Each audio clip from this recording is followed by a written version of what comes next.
Welcome to Think Big, where we turn life lessons into stories. Today, we're exploring the powerful negotiation tool called mirroring, a simple technique that can transform how you communicate and influence others. Let's dive into how it works and how you can use it in real life. Let me tell you a story about Sarah, a sharp and ambitious sales manager at a growing software company. Sarah was up against a big challenge. Her company was trying to secure a huge deal with a tech giant, and the CEO of that company, Jack, was known for being tough in negotiations. Sarah had been preparing for weeks, reviewing numbers, understanding the market, and planning her approach. But when the day of the negotiation came, something unexpected happened. Jack walked into the room, sat down, and said, "We're not looking to spend more than $500,000 on this." That number was way below what Sarah had expected. She felt her heart race, but instead of reacting or arguing, she remembered a negotiation technique she had been practicing: mirroring. It's simple but powerful.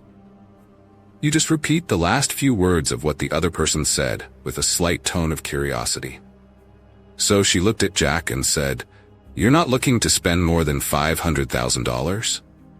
Jack paused for a moment, slightly caught off guard by the reflection of his own words.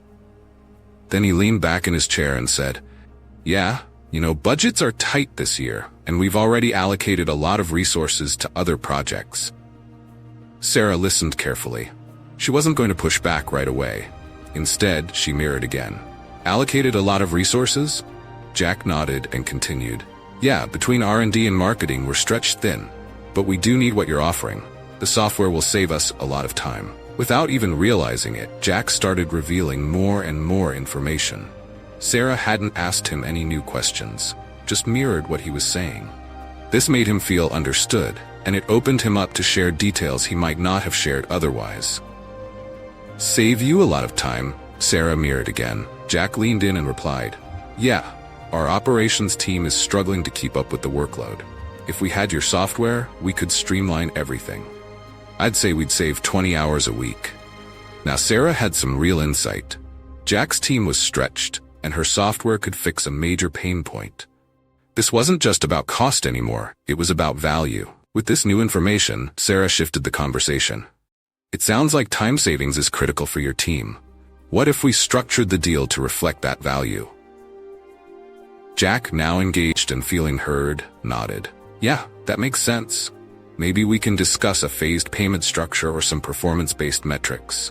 By the end of the negotiation, Sarah secured a deal worth $750,000, well above Jack's initial number.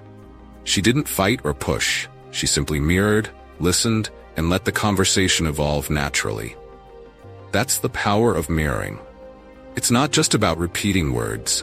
It's about creating a connection, making the other person feel heard, and using that understanding to navigate the negotiation. So next time you're in a tough conversation, remember this story. Try mirroring, and you might be surprised at how much people are willing to tell you. This simple but highly effective tool can help you build trust, gather crucial information, and steer conversations in your favor, whether you're in a boardroom, at home, or just talking with friends. If you enjoyed, hit that like button, subscribe, and click on bell icon to learn more.